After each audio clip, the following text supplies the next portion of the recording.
Claudio Puglia, nous sommes ici à la Romantica, dans votre premier établissement, si je comprends bien. La maison mère. La maison mère. Là, vous venez de tout casser, de tout refaire.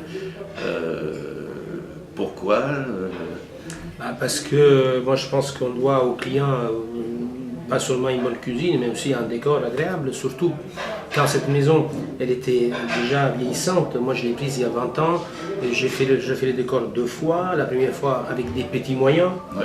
un crédit et tout ça. Ensuite la clientèle a grandi, le chiffre d'affaires a grandi, donc ça nous a permis de pouvoir investir. Et aujourd'hui, en vue de la notoriété du groupe, de la personnalité du PDG, du chef, je me devais de donner aux clients quelque chose de plus luxueux, de plus confortable, de plus beau. Parce que les clients méritent, ils payent un certain prix chez nous, et donc ils méritent aussi avoir un beau décor et pas qu'une très bonne cuisine. Et donc, cette année, depuis 2-3 ans, nous sommes en croissance, donc pourquoi pas investir. Donc nous avons fait 1 an de travaux, nous n'avons pas fermé. Évidemment, nous avons perdu un peu de chiffre d'affaires, mais le jeu valait la chandelle, puisque aujourd'hui l'endroit est fabuleux. Nous avons créé une véranda magnifique, avec un très beau jardin, avec des effets de lumière, des fontaines, du marbre, une très belle cheminée, et puis voilà, donc il le fallait. Bien.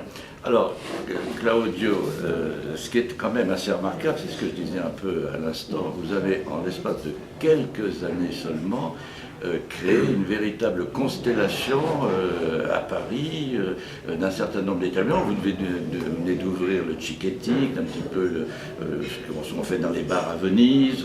Vous venez encore d'ouvrir rue Loristo. Bon, on connaît, on sait que vous êtes un garçon extrêmement dynamique, mais est-ce que vous savez qu'est-ce qui fait courir comme ça Claudio Puglia? Aujourd'hui, l'envie de créer de nouveaux établissements, de me rapprocher des clients, à savoir que la Romantica à Clichy, au bout de 20 ans, a accumulé quand même un fichier de 75 000 à 80 000 clients. Ah oui. Je pense que tous ces clients, entre-temps, vont au restaurant toute la semaine. Ils viennent que chez nous 1 fois par semaine, 2 fois par semaine, 1 fois par mois. Donc ils vont aussi ailleurs dans d'autres restaurants italiens. Et puis aussi voir la vulgarisation qui était faite de la cuisine italienne à Paris et la vulgarisation qui était faite de mon travail et des recettes, de mes recettes, de mon travail en tant que cuisinier par les autres. Par les gens qui ont copié nombreuses recettes, la moule de parmesan, la fameuse meule qui est copiée aujourd'hui un peu partout et que tout le monde s'attribue. Donc l'envie, au départ on ne faisait pas ça parce qu'on avait peur de se concurrencer nous-mêmes. Mais quand on voit que les autres le font, donc on a décidé dans le groupe, avec mes employés, mes associés, d'aller plus loin et de se rapprocher des clients. Et on nous avait eu raison puisque l'ouverture de plusieurs Romantica Café dans plusieurs quartiers de Paris, où nous avions déjà une clientèle par rapport à notre fichier client, ça nous a amené quand même à réussir à certains endroits, et aujourd'hui ça prospère pas mal, et on continue à ouvrir sur l'enseigne Romantica Café, qui est un bistrot chic, un bistrot de bonne cuisine italienne, où on peut dire qu'on fait la cuisine qui était faite ici l'année d'avant, ou 2 ans auparavant. Ici, ça évolue avec un chef exécutif qui est sur place et qui gère la Romantica à Clichy d'une façon très moderne, très dynamique. Et par contre, les Romantica Café sont gérés aussi par un autre chef exécutif qui gère les Romantica Café, qui est un personnage aussi d'envergure. Et ça mène en avant une cuisine contrôlée et suivie tous les jours. De là, je pense, le client le ressent, le remarque. Donc voilà, on n'est pas déçu. Bien sûr, il y a toujours des gens qui sont déçus. Voilà, on ne peut pas le faire autrement. Voilà. Mais généralement, dans les Romantica Café, on a une très bonne cuisine italienne, non vulgarisée, faite avec des bons produits et qui est de très bonne qualité. L'ouverture du Cicchetti, pourquoi? Parce que Cicchetti, nous avons aussi d'autres enseignes. Mais les Cicchetti, ça vient d'une envie de créer un endroit différent. Parce qu'effectivement, aujourd'hui, avec la crise, beaucoup d'endroits ferment, beaucoup d'endroits se libèrent, et donc on se doit aussi de donner un coup de main, d'embaucher du monde, de relancer la machine. Donc nous, dans notre groupe, on réinvestit tous les jours, tous les ans, tous les mois, on réinvestit les bénéfices. Et donc on recrée de nouveaux établissements, on reprend des sociétés qui vont mal, des restaurants qui vont mal, en redonnant une nouvelle âme, une nouvelle vigueur. Cicchetti est un bar très sympa. Un genre de bar à tapas, Oui, mais bar à italien. tapas. Chiquette est un terme italien, est une façon de manger du nord de l'Italie. Tout à fait. On fait une cuisine gastronomique de haut niveau, avec des produits de haute qualité, et c'est fait un petit plat. Donc voilà, on a ouvert il y a 2 mois, et on a une très belle retombée, et ça marche pas mal. Oui.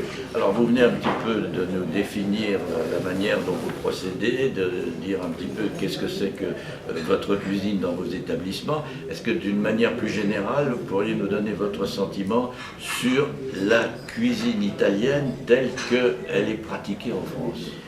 Aujourd'hui, en France, vous avez 2 tendances.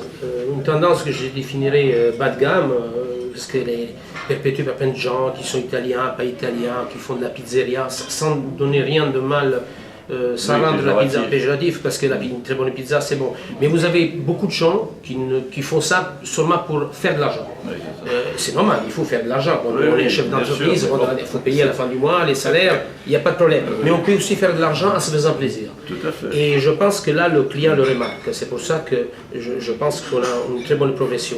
Donc la cuisine italienne, elle est faite de 2 façons. Ou d'une façon comme ça, d'assemblage, plein de gens qui ne sont pas ni cuisiniers ni autres, et ils se mettent à faire le restaurant italien, et on en voit partout aujourd'hui. Et à côté de ça, vous avez par contre les professionnels de la cuisine italienne, beaucoup de chefs italiens qui sont remontés à Paris, qui sont venus en France, beaucoup de garçons qui étaient cuisiniers tout simplement, qui montent leur entreprise et qui vont vers le haut, qui mènent la cuisine italienne vers le haut. C'est un renouveau puisque ce n'était pas vu depuis des années. Je pense d'avoir été un des premiers, il y a 20 ans, à commencer à lancer la mode de la cuisine italienne à un certain prix, à un certain niveau, et les vins qui vont avec. Oui, les vins. Et, c'est vrai que voilà. l'accent sur les Donc vins. quand je suis arrivé, j'avais des vins chers à la carte, il y avait tout prix, mais on me disait oui, mais comment tu vas vendre ces vins? Ça ne se vend pas. Je disais tout le temps oui, ça ne se vend pas. Si tu fais qu'une cuisine de la maman, Bien sûr. tu vends du Chianti. Si tu fais une cuisine de haut niveau, ben, tu vendras du Sassicaia, du Soleil, des vins de Du qualité. Barolo, oui. Donc il y a et ce qui est renouveau aussi dans la cuisine italienne, c'est qu'aujourd'hui la cuisine italienne a des allures de cuisine internationale. On la retrouve dans tous les palaces, C'est vrai. dans tous les grands hôtels. C'est vrai. Et ce qui nous fait honneur, c'est tous les grands chefs français qui, dans leur carte, font du risotto, font des pâtes C'est vrai. systématiquement, On du le voit carpaccio, de plus en plus. Oui. partout. Et ça fait plaisir parce que ça veut dire qu'on a repris du poil de la bête et que la cuisine italienne se place à un niveau très haut dans le rang mondial. Il y a aussi dans d'autres pays où la cuisine italienne progresse, en Angleterre, en Allemagne, aux États-Unis, où il y a des grands restaurants. Aujourd'hui, c'est pas c'est normal de trouver des grands restaurants italiens, même étoilés, dans tous les pays du monde, et même à Paris. Donc d'ailleurs, il y a quelques jours, on vient d'avoir encore une étoile sur un des restaurants italiens parisiens. Donc voilà, c'est très bien, ça mène, moi je suis content de tout ça, parce que ça mène la cuisine italienne vers le haut, en espérant que derrière, il y a des gens vraiment qui ont envie d'aller vers le haut et de ne pas faire une cuisine tout le temps. Il n'y a pas que la cuisine de la maman en Italie.